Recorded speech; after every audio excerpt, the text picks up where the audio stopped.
In the first century, Israel existed under a state of occupation. Rome maintained control through a storm of iron and fire, appointing a ruthless king named Herod to enforce its will with absolute authority. For the people living under this military and economic yoke, the expectation for a savior was specific. The religious and political elite waited for a Messiah who would arrive with the wealth and military resources required to physically overthrow the Roman presence. This expectation was so ingrained that when 3 travelers arrived in Jerusalem asking for a newborn king of the Jews, Herod's reaction was immediate. He masked his face with false warmth, but secretly began a desperate inquiry into this potential rival. Herod immediately summoned every priest and scribe in the city to track this child down. The fact that a traveler's question could force the region's absolute ruler into a panicked citywide search shows how deeply the ruling class feared a challenge to their status quo.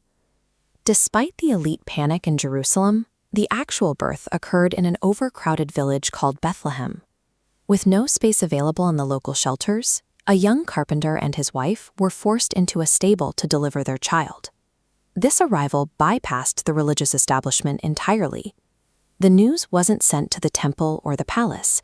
Instead, a messenger from heaven delivered the announcement to a group of uneducated, marginalized shepherds working in the nearby fields. The shepherds moved from absolute terror at the sight of the heavenly host to a quiet faith.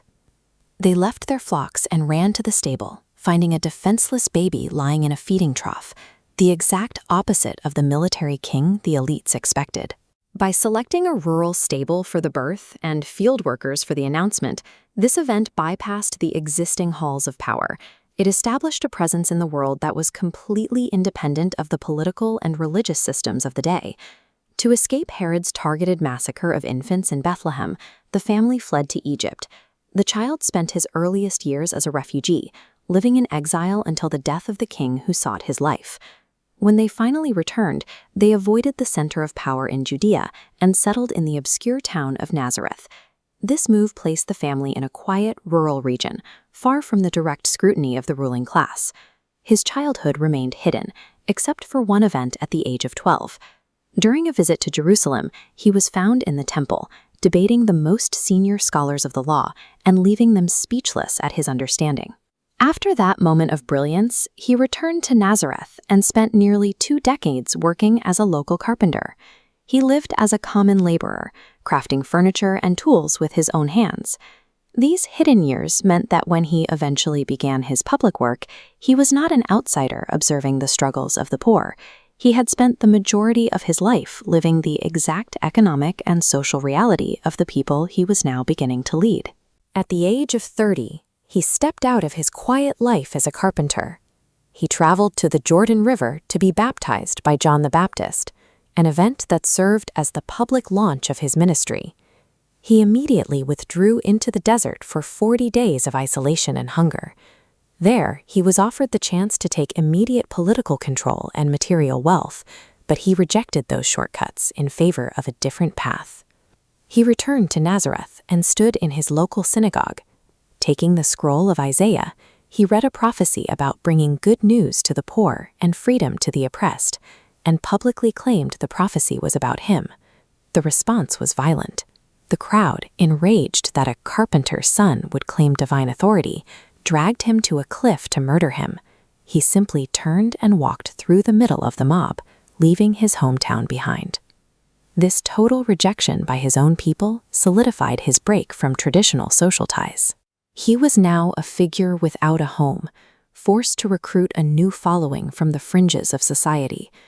He moved his focus to the Sea of Galilee, looking for students among the common laborers rather than the educated scholars of Jerusalem. He approached Peter and Andrew after they had spent a night catching nothing. He told them to cast their nets one more time, resulting in a catch so massive that it nearly sank their boats. For these seasoned fishermen, the event was a physical impossibility. Peter was overwhelmed by the event. Seeing a stranger command the very trade he had struggled with his whole life, he fell to his knees, struck by the gap between his own flaws and the power standing in front of him.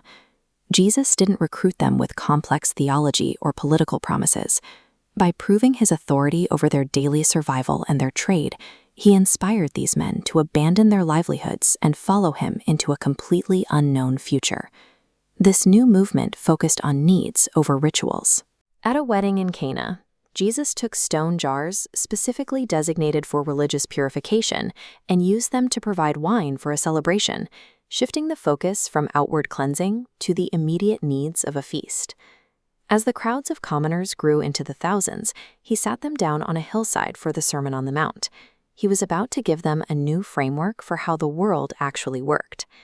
In the Roman world, power was a pyramid with the elite at the peak and the poor at the base. But his teachings flipped this model upside down. He declared that those at the very bottom, the meek, the poor, and the peacemakers, were the ones who would actually inherit the kingdom. This timeline shows a movement that intentionally avoided the traditional levers of control. It didn't start with a royal decree or a military coup, but with a carpenter and a few fishermen convincing the commoners on a hillside that their lives were the actual foundation of